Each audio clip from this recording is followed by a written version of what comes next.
Hello, welcome to the Chico Comics page. My name is Michael Nunneley, and I'll be reviewing IDW Publishing's Star Trek The Q Conflict number 2, out tomorrow.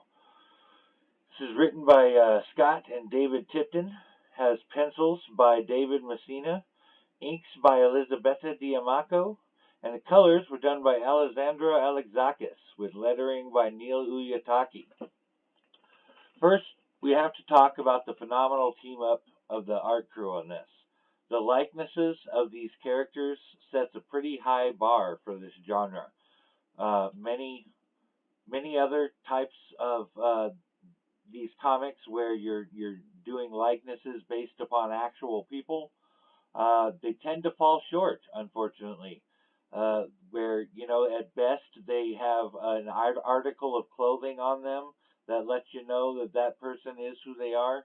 They don't actually look a whole lot like the person. That is not the case here. Messina, D'Amaco, and Alexakis really bring it so that you know definitively who each character is, and not just because of what they're wearing or a particular hairdo, because they actually look like the actor. That makes reading this a whole lot of fun. Messina's expert pencils are complimented highly by D'Amaco's tasteful inks, and with Alexakis colors, it really, because she adds so much to the third dimension in the image. It really brings the whole presentation to another level. Scott and David Tipton, as far as the story goes, are really pulling out all the stops on this one, as was the case with the first issue. Every page from open to close will have the Trekkie reader enthralled immediately. At least that was the case for me, and I've been a Trekkie for a lot of years. For instance, in the first issue, a battle between the gods of the Star Trek universe, essentially the Q Continuum, the Metrons, the Organians, and some of you will remember from the original series the bratty godchild Trelane, who was eventually reprimanded and recalled by his parents for what he did to the crew of the Enterprise. I'm kind of dying to see if that plays a part in this story eventually. But the gods of Star Trek are having this battle, and essentially, this battle is putting countless other star systems in danger, to the point where it's a universal threat happening. Picard, in an attempt to do this, although it was rather botched, in an attempt to put a stop to this conflict, went and confronted Q. And Q, as he usually does, decided to take one thing that Picard said and just kind of run with it. By the end of it, the Q Continuum and the Metrons and Organians and of course Trelane had all chosen teams from among the crews of the original series, The Next Generation, Voyager, and Deep Space Nine. And not just crews.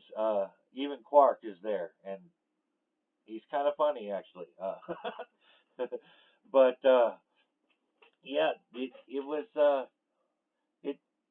phenomenal. It was a phenomenal start to the story. I think, in my opinion, that this is going to be a crowning jewel in the crown of Scott and David's Star Trek career.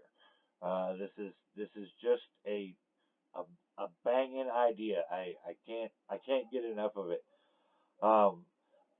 Because of how they do the dialogue and how they have set up the pacing, and just the concept of the story itself. I was having a Trekkie orgasm after the first issue, and we're talking multiple orgasms after the second one.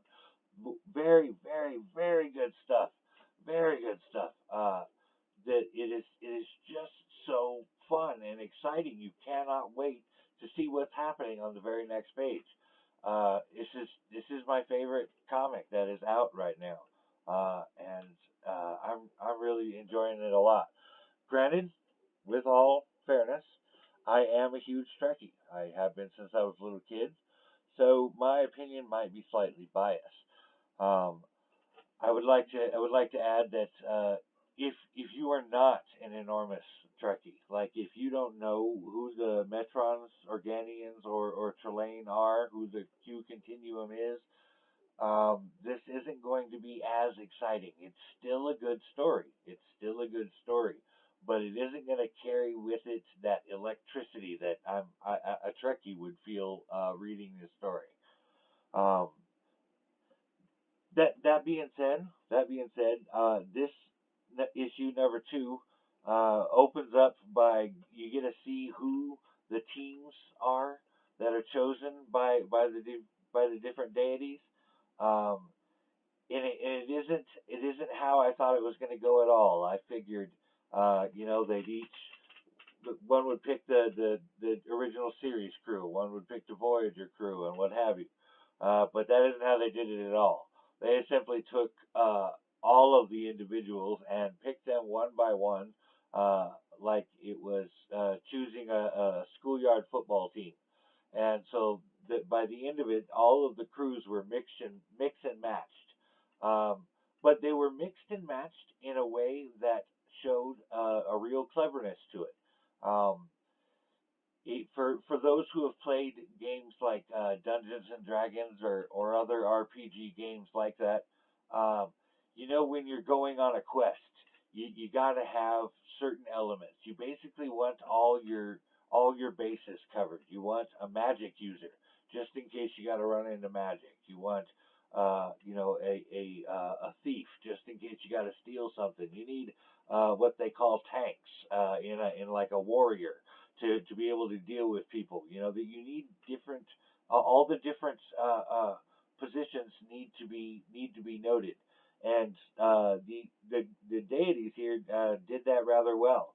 They all chose excellent first and second leaders. Each team has a very one or two very smart people on it. Each team has one or two good engineers on it.